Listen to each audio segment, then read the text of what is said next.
Hello everyone, welcome you all in the today's class. As in the previous class we discussed about the decomposition reactions. Our today's topic is displacement reaction, right? As the name signifies that displacement reaction, it means some displacement is there. Displacement means shifting is there. Displacement means shifting is there. If you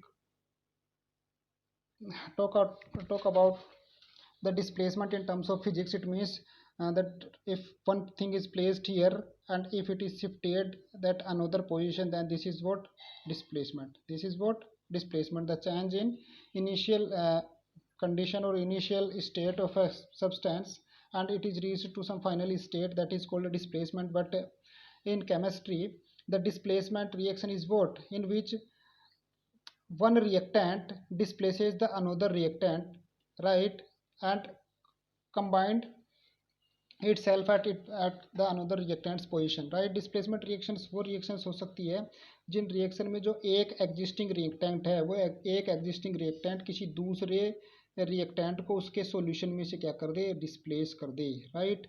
और हम भी जानते हैं क्या कि displace वो कर पाता है जिसकी स्ट्रेंथ क्या होती है, ज़्यादा होती है, the which is having the more strength that can displace only, right.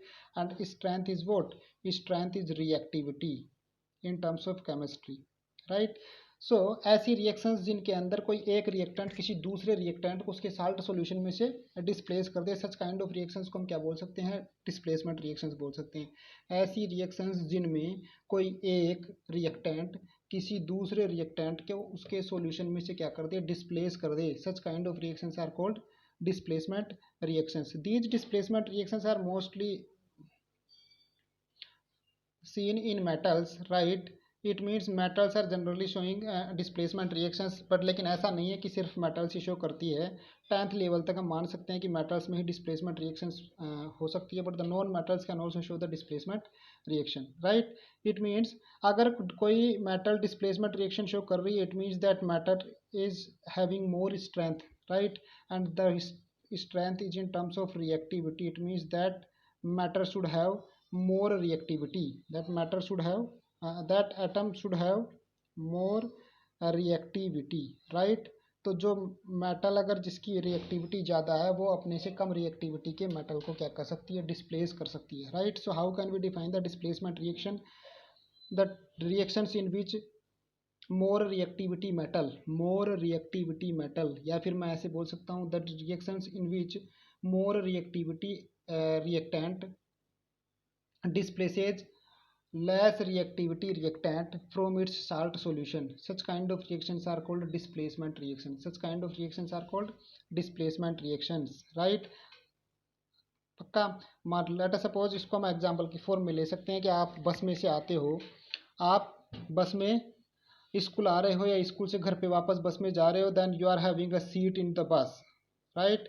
It means that seat is dedicated to you, right. It means आप एक रिएक्टेंट हो जो कि अपने फिक्स सीट के ऊपर बैठे हो। If some another student comes and he asks to displace you, right.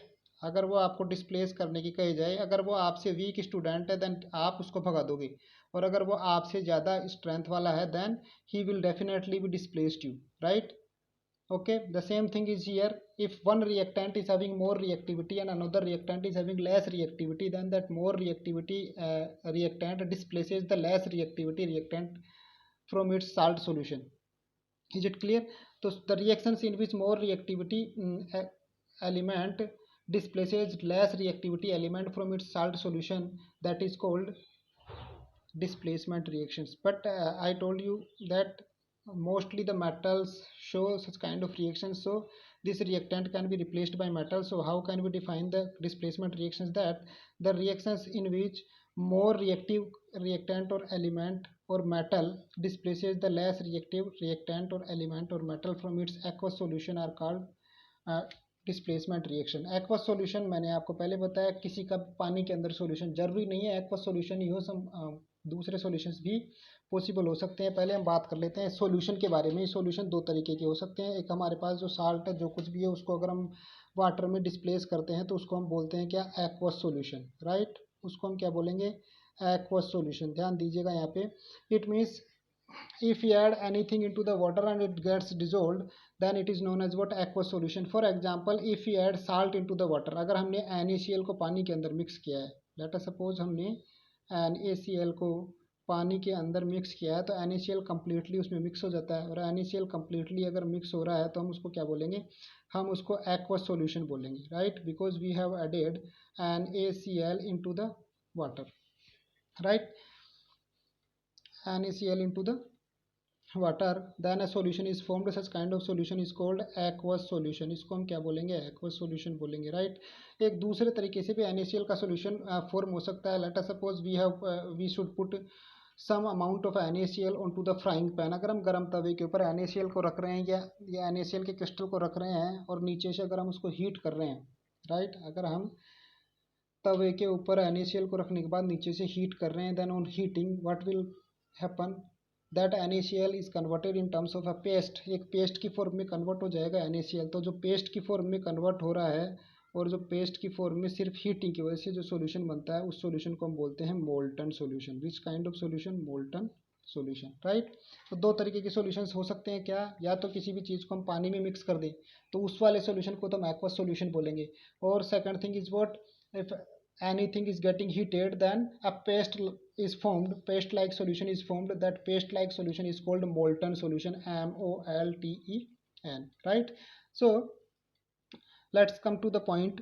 Displacement reactions are those reactions in which more reactivity element displaces the lower reactivity element from its aqueous solution और salt solution और molten solution. Is it clear? किसी के solution में से higher reactivity metal द्वारा lower reactivity metal को displace करना ही हम क्या कहते हैं? डिस्प्लेसमेंट रिएक्शंस कर देते हैं. फॉर एग्जांपल,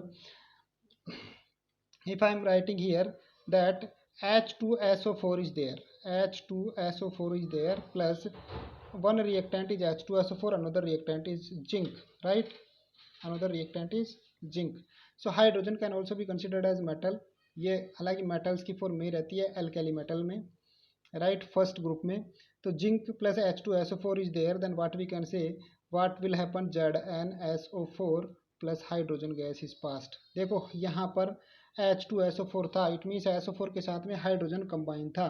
जब इसकी रिएक्शन जिंक के साथ हुई, zinc is having more reactivity than the hydrogen, zinc is having more reactivity than the hydrogen. So the zinc displaces the hydrogen from its solution and it is combined here. What will form? Zinc sulfate is formed. Zinc sulfate is formed. अगर मैं इसको वापस से लिखना चाहूँ तो क्या लिख सकता हूँ?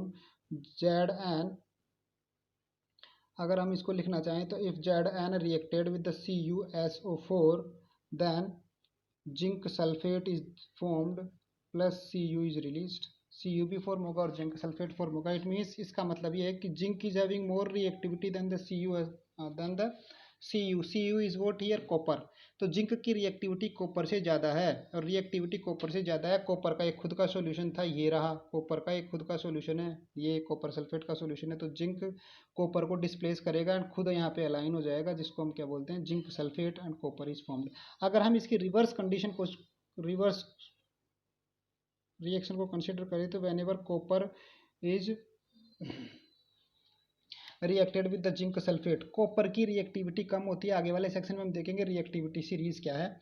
कॉपर की रिएक्टिव, अभी बस ये समझ लीजिए कॉपर की रिएक्टिविटी कम है तो और जिंक की रिएक्टिविटी ज़्यादा है, तो ये तो ज़्यादा रिएक्टिविटी का है, दादा है, right, as comparison to the copper.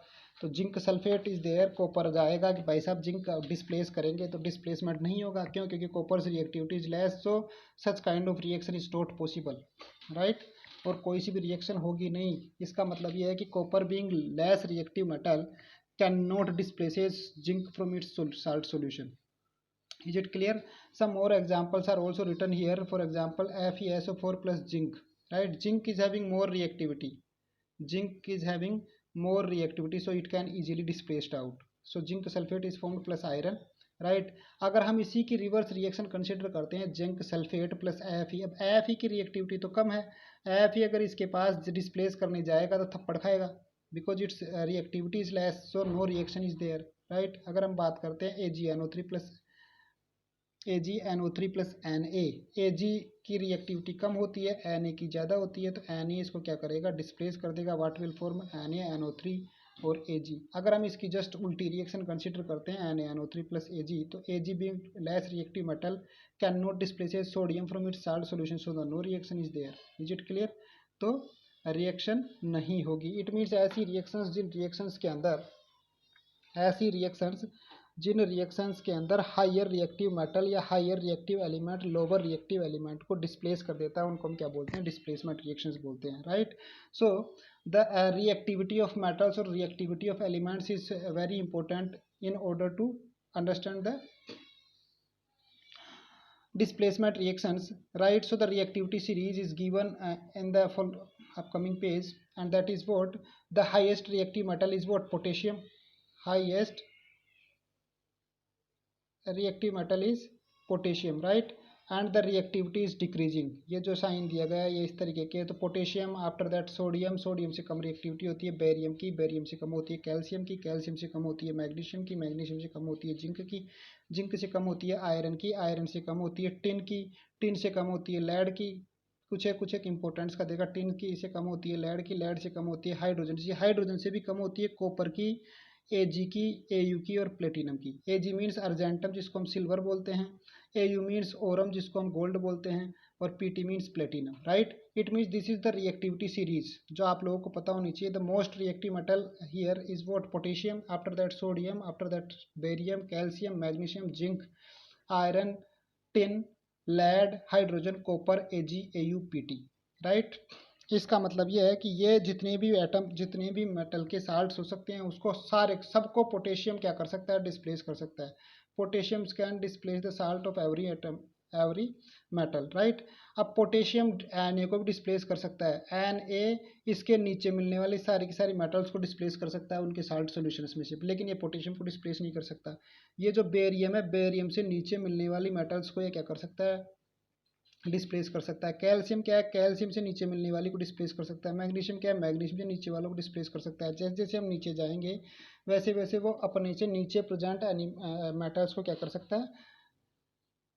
Displace कर सकता है। फॉर एग्जांपल अभी हमने लिया क्या? जिंक और आयरन का एग्जांपल। अब जिंक और आयरन में जिंक ने आयरन को डिस्प्लेस कर दिया था because here in the reactivity series zinc upper side है present. It means zinc is having more reactivity and zinc is having more reactivity then it can displaces the lower reactivity metal from its salt solution. So you should learn this reactivity series, that the most reactive is potassium, after that sodium, barium, calcium, magnesium, zinc, iron, tin, lead, hydrogen, copper, Ag, Au, Pt। यहाँ पे एक चीज़ ध्यान देने की है क्या? कि ये हाइड्रोजन है, हाइड्रोजन की रिएक्टिविटी इन 4 मेटल्स से ज़्यादा होती है, दैट इज कॉपर। इसका मतलब हाइड्रोजन कॉपर को डिस्प्लेस कर सकता है, कॉपर हाइड्रोजन को डिस्प्लेस नहीं कर सकती। उसके बाद में Ag मतलब सिल्वर, अर्जेंटम बोलते हैं जिसको Ag, Au मीन्स ओरम और गोल्ड और प्लेटिनम, राइट। ये सारी की सारी रिएक्टिविटी किससे है? हाइड्रोजन से कम होती है। मतलब हाइड्रोजन कॉपर को डिस्प्लेस कर सकता है, कॉपर हाइड्रोजन को डिस्प्लेस नहीं कर सकती। कॉपर Ag को डिस्प्लेस कर सकता है, Ag कॉपर को डिस्प्लेस नहीं कर सकता। Au को Ag डिस्प्लेस कर सकता है लेकिन Au Ag को डिस्प्लेस नहीं कर सकता। Au Pt को डिस्प्लेस कर सकता है लेकिन Pt Au को डिस्प्लेस नहीं कर सकता, right. It means in the reactivity series these 3 metals are having very low reactivity, और इनकी रिएक्टिविटी क्या होती है? बहुत कम होती है, तो वो जनरली किसी के साथ रिएक्ट नहीं करते हैं। Very less reactive, these are very less reactive, और ये बहुत कम रिएक्टिविटी होती रखते हैं, इसी वजह से इनको हम क्या बोलते हैं? These are called as what? Noble metals. These metals are called noble metals, right? Because these are the these 3 metals are having very less reactivity, or they do not show reactivity, that's why these are called noble metals। और यही reason है कि इनकी reactivity काफ़ी कम होती है, that's why these are precious metals, that's why these are precious metals। We know that the gold and silver are used in the ornaments, gold is more costlier than the silver, right? because gold की रिएक्टिविटी कम है, gold की reactivity क्या है? Silver से भी कम है।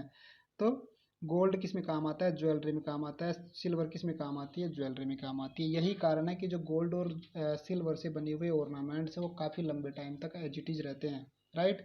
अगर इनकी रिएक्टिविटी ज़्यादा होती तो वो रिएक्ट कर लेते, और अगर रिएक्ट कर लेते तो वो एज इट इज़ नहीं रह पाते, और यही कारण है कि सोना बाद काफ़ी टाइम तक एज इट इज़ रहता है, that's why it is precious metal, right. So These Ag, Au and Pt are collectively called noble metals because of their less reactivity, and because of their less reactivity they are unable to react with surrounding conditions. That's why they remain as it is, right? और इसी वजह से इनको हम क्या बोलते हैं, precious metals बोलते हैं, right? So in the displacement reactions more reactive metal displaces the lower reactive metal from its salt solution, that is called displacement reaction.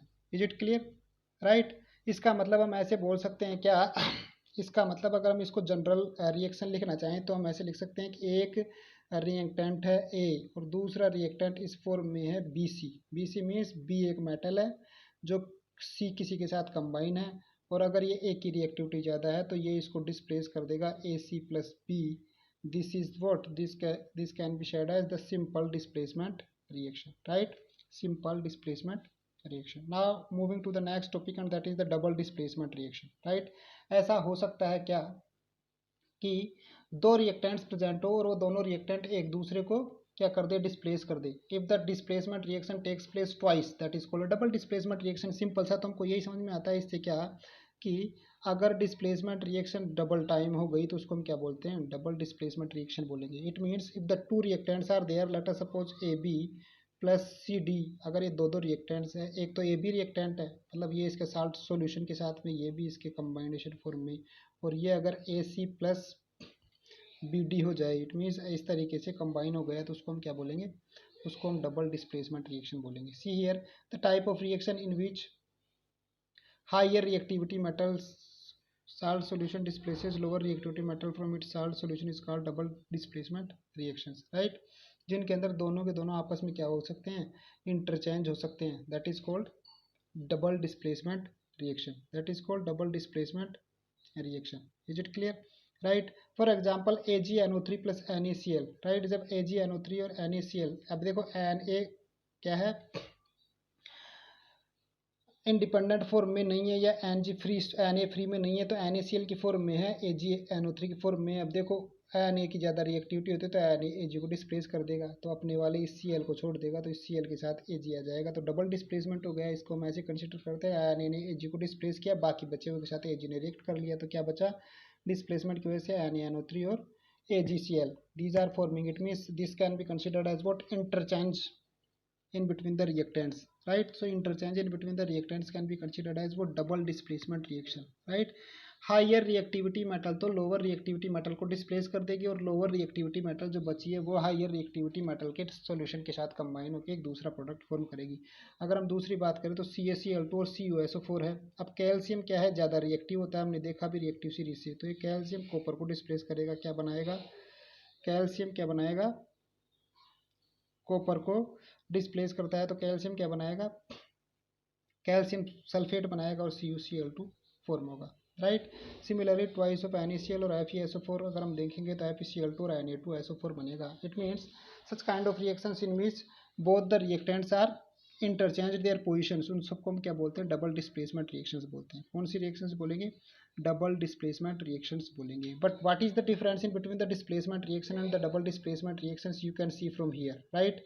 See here जितनी भी हायर रिएक्टिव मेटल थी डिस्प्लेसमेंट रिएक्शंस में वो सिर्फ और सिर्फ फ्री स्टेट में मिलती है। देखो सिर्फ और सिर्फ मेटल ही प्रेजेंट थी, it means only the metal is present, then which kind of reaction will be there, the displacement reaction is there. But if you see that the higher reactive metal is present in terms of its own solution, in terms of their solution, sorry, here the higher reactive metal is NaCl, तो Na, so it is presented in terms of NaCl। यहाँ पर Ca ज़्यादा reactive है तो CaCl2 की form में है। अगर ये सिर्फ Ca प्रेजेंट होता तो सिंगल डिस्प्लेसमेंट रिएक्शन होती, लेकिन ये खुद इसके साल्ट सॉल्यूशन की फॉर्म में प्रेजेंट है या इसके खुद के कंपाउंड की फॉर्म में प्रेजेंट है। यहाँ पे देखो twice of NaCl plus FeSO4, तो Na मोर रिएक्टिव है लेकिन ये NaCl की फॉर्म में प्रेजेंट है। सिमिलरली यहाँ पे Na2SO4 BaCl2 अगर है तो Na ज़्यादा रिएक्टिव है, लेकिन ये Na2SO4 की फॉर्म में प्रेजेंट है। Na is present in terms of its compound. So what is the basic difference in between the displacement and double displacement reaction? It means if the metal is present in the free form, और the free state के अंदर अगर metal मिल रही है, matter अगर single elemental form में है, तब तो डिस्प्लेसमेंट रिएक्शन देगी। And if the matter is present in terms of any of its compound, then which kind of reactions can be there, double displacement reactions होंगी, right. या तो single displacement हो सकता है, जिसको तो हम simply single displacement simply displacement reactions बोलेंगे, या फिर जब दोनों के दोनों एक दूसरे को इंटरचेंज कर रहे हों, हायर रिएक्टिव मेटल तो लोअर रिएक्टिव मेटल को डिस्प्लेस कर रही हो, और जो बाकी बचा हुआ पार्ट है लोअर रिएक्टिविटी मेटल के साथ कंबाइन हो रहा हो, उसको हम क्या बोलेंगे, डबल डिस्प्लेसमेंट रिएक्शंस बोलेंगे। Is it clear? So the number of examples you can see regarding the displacement as well as the double displacement reactions. So you should go through the notes, right, and try to learn this reactivity series. This is very important, right? This is very important, right? So आप लोगों को ये directly ही learn करना है. This reactivity series is formed on the basis of electrode potential, right?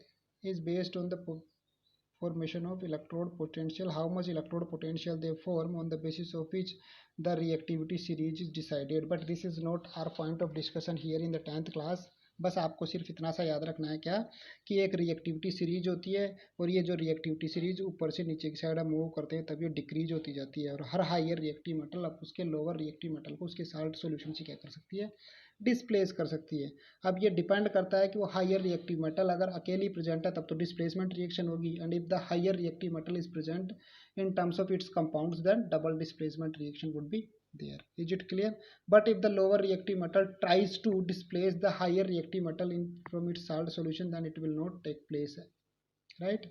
Then the no reaction will proceed. जैसे हमने पहले देखा क्या, अगर lower reactive metal higher reactive metal को displace करने की कोशिश करेगी तो वो इसको displace नहीं कर पाएगी. Okay, right? I hope that you have understood these two types of the reactions. So go through the notes and note it down in your notebook. We will meet up in the next lecture. Till then, stay at your home, be safe, protect your family, and enjoy the melody of life. Thank you.